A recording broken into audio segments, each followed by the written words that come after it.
Dados do Ministério do Trabalho revelam que 885 trabalhadores foram resgatados em condições análogas à de escravidão em todo o Brasil no ano passado.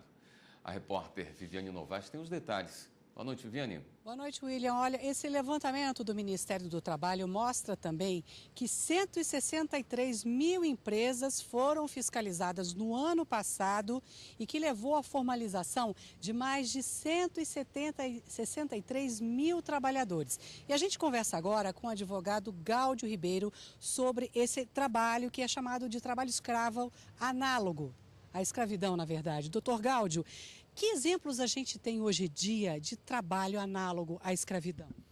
Boa noite.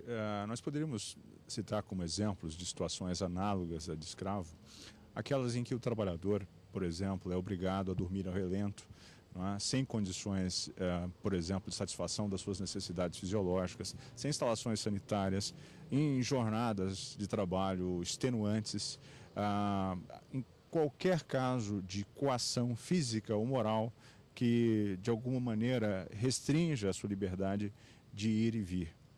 Nós temos também a condição que, às vezes, esse empregado contrai uma dívida com o patrão e aí também é considerado um trabalho análogo à escravidão. Exatamente. Essa servidão por dívida, né, que ocorre, entre outros exemplos, na situação do truck system, que é uma situação em que o trabalhador é obrigado a trocar aquilo que lhe é pago a título de salário por vales, não é?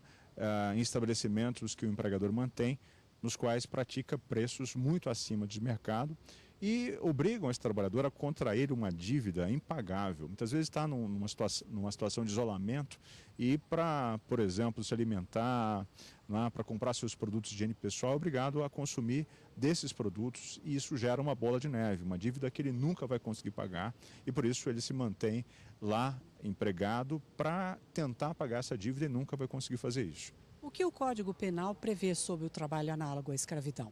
O Código Penal, no nosso país, em atenção a duas convenções internacionais da OIT, as convenções 29 e 105, estabelece regras muito importantes nos artigos 149 e 149-A.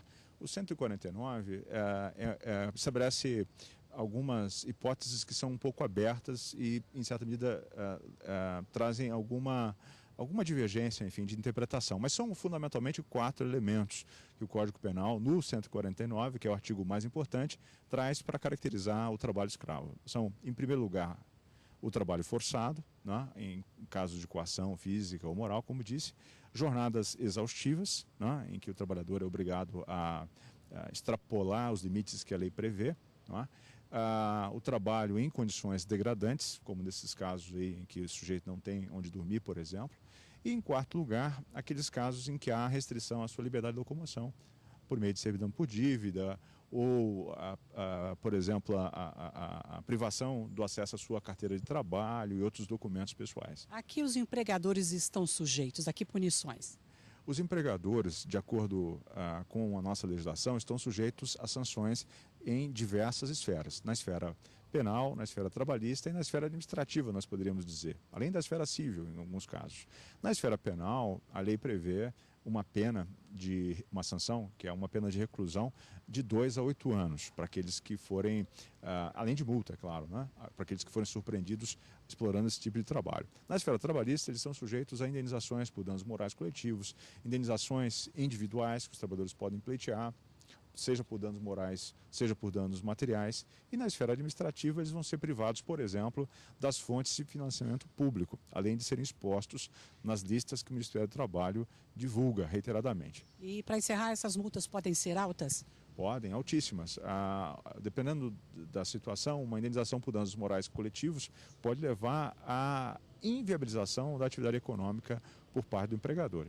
É importante recordar rapidamente que a população pode ajudar, não é, denunciando todos os casos em que se suspeita que há exploração de trabalho análogo ao de escravo. Não é? Seja reportando essas situações ao Ministério do Trabalho, ao Ministério Público do Trabalho ou mesmo diretamente à Justiça do Trabalho, dependendo do caso. Ok, muito obrigada pela entrevista.